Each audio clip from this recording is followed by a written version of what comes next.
کونەماسی و ئاسۆس و شوێنەکانی تر شەهید کرێن و خۆکان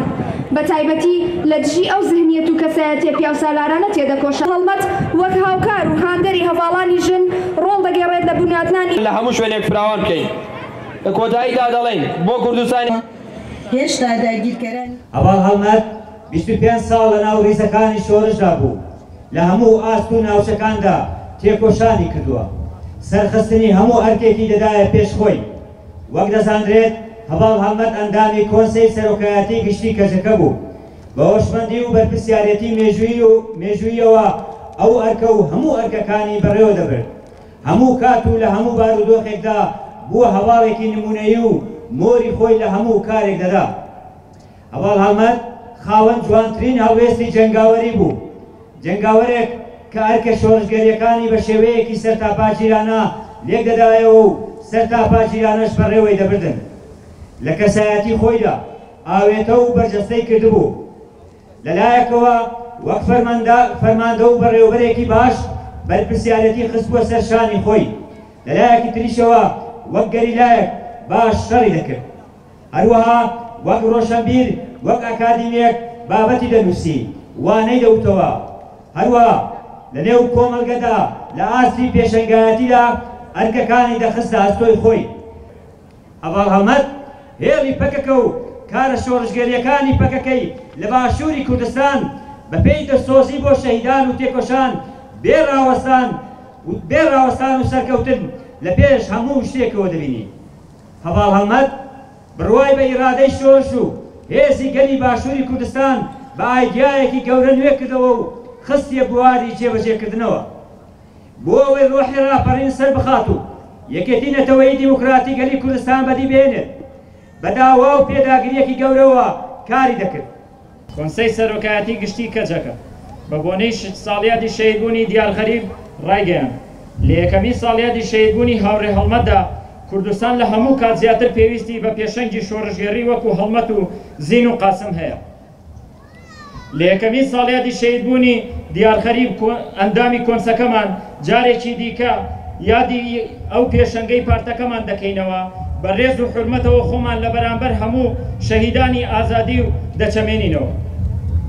لە کەسایەتی هەواڵ هەڵمەتدا وابەستەبوونی خۆمان بۆ هێڵی ئازادی جارێکی دیکە دووپات دەکەینەوە لەم کاتەدا کە هێرشەکانی دەوڵەتی فاشیستی تورک لە بەرامبەر کۆمەندیەکانی گەلەکەمان لە هەموو کات زیاتر پەڕیان سندووە دوو هاوڕێ دیکەی هێژا و پێشەنگمان قاسم ئەنجین و زین ئاوێستامان لەدەستدا ئەو دوو هاوڕێمان کە ئەندامی بەڕێوەبەراتی پەکەکە بوون میراسێکی پیرۆزیان لە دوای خۆیان بەجێهێشت لە چوارچێوەی فەلسەفە و ڕامانی ڕێبەراپۆدا ڕووناکی خستە سەر لایەنە شاراوە و مێژوویەکانی گەلی کورد و کوردستان هەواڵ هەڵمەت خزمەتکردنی گەلەکەی هەمیشە کردی بە پێوانە لە بەرامبەر قڕکردن و نادادی و ستەمیەکەی کە داگیرکەران و هاوکاریانیان لە بەرامبەر گەلی کورد دەیکەن بۆ بە پەرژینی خۆڕاگری و پاراستنی گەل هەواڵ هەڵمەت میلیتانێکی فەدایی کادرێکی پێشەنگ و بە ئەزمون بەڕێوەبەرێکی زانا و دڵسۆز هاوڕێیەکی دڵسۆز و نمونەی کوردایەتی ئازاد بوو کە هیوا و ئاوات و عەشقی ئازادی هەمیشە لە ناو دڵیدا بوو لەگەڵی دەژیا بە ڕۆحێکی گەورەی بەرپرسیارەتی دڵ و مێشکی خۆی بۆ یەکێتی گەلی کورد و دروستبوونی نەتەوەی دیموکرات و بنیادنانی کوردستانێکی ئازاد کرد بە یەک وتاری بنەماڵەی شەهیدی مەزن هەواڵ دیارغەریب ئەمڕۆ ساڵێک بەسەر شەهیدبوونی ڕۆڵەی ئازیزی بنەماڵەکەمان سەرکردەی گەورەی وڵاتەکەمان و شۆڕژگەڕی پێشەنگی گەلەکەمان هەواڵ دیارغەریب تێدەپەڕێ ئەم یادە چەند بەسیۆ و بە ئازارە هەزار هێندە جێگەی شانازیمانە کە ئێمە بنەماڵەی ئەو سەرکردە مەزنەی گەلەکەمانین ئەو سەرکردەی تەنها و تەنها بۆ ئازادی گەل و وڵاتەکەی ژیا و هەر بۆ ئازادیش تێکۆشا هەر بۆ ئازادیش شەهید بوو ئێمە وەک بنەماڵەی شەهیدی سەرکردە هەواڵ دیارغەریب لە ماوەی ئەم ساڵەدا بە چاوی خۆمان بینیمان کە گەلەکەمان و بزوتنەوەی پەکەکە چەندە بە شکۆداری و ڕێز و خۆشەویستیەکی گەورە خاوەندارێتیان لەم سەرکردە شەهیدەی خۆیان کرد ئەمە بۆ ئێمەی خانەوادەی هەواڵ هەڵمەت شانازیەکی گەلێک گەورەیە و سلمێنەری ئەو ڕاستیەیە کە ئەو هەوڵ و توێکۆشان و قارەمانێتیەی هەڤاڵ هەڵمەت و هەڤاڵانی تری شەهید بەڕێوەیان بردووە لە نێو ڕۆحی گەلەکەماندا بۆتە جێگای باوەڕی و ئیرادە و وزەی تێکۆشانی بەردەوام. ئەمڕۆ لە کاتێکدا یادی یەک ساڵەی شەهیدبوونی هەڤاڵ هەڵمەت دەکەینەوە، هێشتا داگیرکەرانی کوردستان بە هاوکاری و پشتیوانی کەس و لایەنە خائین و بەکرێگیراوەکان لە هەوڵی داگیرکردنی وڵاتەکەمان و لە ناوبردننی گەلەکەمانن. دەیانەوێت ئەو تێکۆشان و دەستکەوتانەی بە خوێنی دیارغەریب بوو هەزاران شۆڕژگێڕی وەک دیارغەریب بەدەست هێنراوە هەمووی بسڕنەوە. هەڤاڵ هەڵمەتی سەرکردە و پێشەنگ و ڕێبواری تێکۆشانی ئازادی کە بۆ هەمیشە لە دڵی ئێمەدا دەمێنێتەوە، ئەو بە تێکۆشانی بێوێنەی پیشانی هەموو کۆمەڵگایدا لە چوار بەشی کوردستان کە ئەو تێکۆشەیەکی بەواتە پێشەنگ لە بواری تێکۆشاندا. هەڤاڵ هەڵمەت کۆی پێوان و پرانسیپەکانی کە ڕێبەر ئۆجالان و کە گەلی ئێمە دەخوازێ لە خۆیدا هەمووی جێبەجێ کردبوو. هەڤاڵ هەڵمەت کۆی بەها ئەخلاقیەکان بوو، کۆی پێوانە شۆڕژگێڕیەکان بوو، بۆیە بوو بۆ خۆشەویستی هەمومان. هەڤاڵ هەڵمەت هەم مامۆستا و هەم قوتابخانە و هەم خوێندکار بوو، بۆیە هەمیشە نەک تەنها لە بواری شۆڕژگێڕی و سیاسیدا بەڵکو لە بوارە کۆمەڵایەتیەکاندا بە شێوازێک جێگەی خۆی کردبووە لە دڵی هەموماندا کە ئێستا ئەو هێژانەی کە لە باشووری کوردستان هەیە لە ڕۆحی هەڤاڵ هەڵمەتەوە سەرچاوە دەگرێت. هەڤاڵ هەڵمەت ئەندازیاری ژیانی دیموکراتی و گەورەترین هەنگاوی شۆڕژگێڕانەیە لە پێناوی ژیانی ئازاددا کە بە هەموو واتایەک خۆی لە هەموو زەهنیەتە کۆنەپارێزی و پیاوسالاری و کۆیلایەتیەکاندا بڕاندبوو.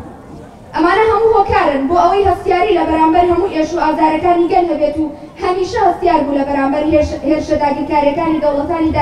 داگیرکار. هەر بۆیە لە چی داگیرکاری لەسەر هەموو بەشەکانی کوردستان و بەتایبەت شەنگال و کەرکووک و مەخمور و خانەقین و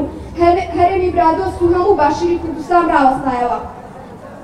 بە هەڵمەتی شۆڕژگێڕانەی خۆی هەڵمەتی چی داگیرکاری و گەندەڵی ژن کوشتن ڕاگەیاند. ئەگەر چی هەڤاڵ هەڵمەت هەموو ژیانی بەردەوام هەڵمەتبردن بوو، لە دوجاریشدا بە هەڵمەتەکەی بە هەزاران لاوی لە کچان و کوڕان هەڵساندە سەر پێ و گەلی ڕاپەڕاند لە دژی داگیرکاری و گەندەڵی. لە پێناوی خاک و ئاوە بەجەستەونە ناوەکەی مەشخەڵێکە داگیرساوە. ئەوەی هەموو ڕۆژێ هەڵدێ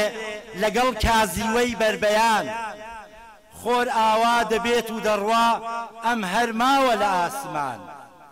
ئەگەر نایزانن بیزانن شەهیدێکە بۆ نیشتیمان. هەڤاڵان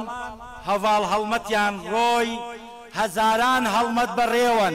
وەک هەڵمەت دەبنەگەریرا و دەشکێنن کە لە پشە و پێوەن. زۆر سپاس. ئێستا هاوڵی کام چیایی؟ لەژێر تیشکی ئێستێرەدای یا لەگەڵ بادا لە ڕێگایی؟ لەسەر زارمان تۆ ئەفسانەی جواناو لە برینێ دەتشێ، کلوی بەفرێ پێناسەتە باڵی لەژێر ڕۆژدا ڕاگرێ. تۆ تاژە گوڵینەی سەری لووتکەی قەندیل و زاگرۆسی لە ناو ئاستانەی مێژوودا ڕێبەرێکی مرۆڤ دۆستی. یاداشتی تۆ لەسەر لووتکەی هەموو شاخێکە جێماوە. ئەو شیعرەی تەژیە لەگەڕ هەر ئەڵەی بۆ تۆ نووسراوە.